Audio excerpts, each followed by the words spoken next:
Good morning, lovely people. It's Laura, Menopause and Mum, proving you can thrive rather than just survive during perimenopause and menopause, here with a cuppa, ready to talk to you about habits. We're in already week 4 of our month-long menopause free online event. And this week we're talking all about mindset. So I'm going to talk to you about habits, something I'm very passionate about in a minute, and make sure that you look out for the live video with me and Yvonne Pritchard from Believe Coaching this Wednesday, helping you to get your mindset in the right place during perimenopause and menopause. So the reason why I talked about habits is they're absolutely integral, understanding the habit process for making any type of long-term change. And anyone that comes to work with me as part of Menopause Fitness Club or on our 3-month online Menopause Mastery Program would always be taught habits, because what's the point of doing an exercise plan and giving you some nutrition tips if you don't know how to change your behavior? This is a lot of the work that I do. So to change a habit, it can take 21 days just to set it in motion, 66 days to consolidate. So it does take time to repeat and to get these new systems in place. And that's why with a lot of the people I work with, I always say to you, don't set yourself up to fail. Take one habit a month, nail it, and then you've got those things in place that happen automatically, because that's ultimately what a habit is, an automated pattern of habit or behavior that happens in your subconscious mind. Then you're going to have much more success because you're gearing yourself up to be cued to do this thing over and over.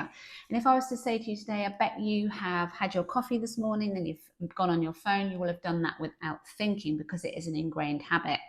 And the reason why your brain sets up the habit process is to make your life easier, normally for 2 reasons: because you get a good dopamine hit from it, and also because it sees you repeating something time and time again, so it wants to automate it to make it easier for you.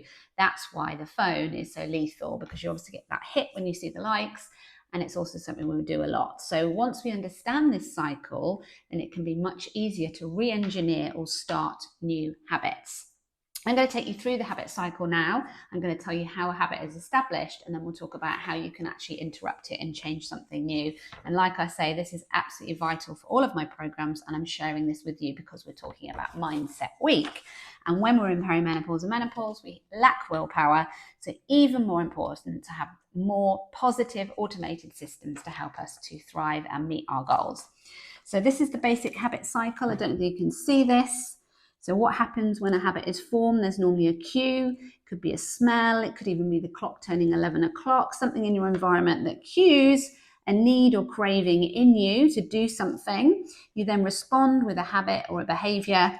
And then there's normally some reward process. As I mentioned, with the phone, you get the likes or the hits. With the food, you get the release of having something tasty or naughty to eat. So I've got a little example down here to make the process a bit more explanatory.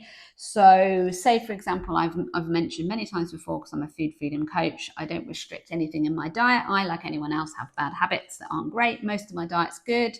I follow the 80-20 rule, but I do eat crisps from time to time, and I'll show you how that habit has formed. So what happens is 11 o'clock, I'm feeling a bit peckish. I'm feeling a bit bored. So I'll find myself in the crisp cupboard because I want to relieve my boredom. I want to have something tasty to sort of take me away from having worked. So that's kind of like the craving piece. I respond by having a packet of crisps, and then the reward is I get that sort of damn you Walkers, that sort of salty, fatty sort of taste, which gives me that hit. So that gives you an example. It's very crude, but that's how a habit is often formed. Now, when we understand this, we can actually break the cycle at several stages. So you could break a bad habit cycle at the cue stage. So I could, for example, at 11 o'clock, do something different, go into a different environment, go on a walk, interrupt my behavior at that stage. Or I could change the response. I could have healthy things in my cupboard. I could push all of the unhealthy things away and put something alternative as a halfway house in place. The other thing to consider when you're starting a habit is also making sure that some of these things are in place. So again, if you wanted to start something, you might use an existing cue. So for example, you brush your teeth in the morning and you habit stack on top of that and say, right, as soon as I've cleaned my teeth, I will do 10-minute meditation, that kind of thing. And equally, the reward becomes important as well when establishing a habit, because obviously if you do a tick list or you give yourself some kind of pamper treatment or something to reward yourself for a new behavior, it's more likely to stick. So that's really my talk on habits today. I hope you've enjoyed it. It's something I think everybody needs to know about. It's important during perimenopause and menopause, because part of what we do on our menopause mastery program and on Menopause Fitness Club is to teach you how to put in place habits that are going to sustain you when willpower is waning. So any questions, just drop me a comment. Tell me if you've liked this video and found it useful, and I'll be back very soon, and look out for the video with me and Yvonne on Wednesday. Take care, lovelies. Bye.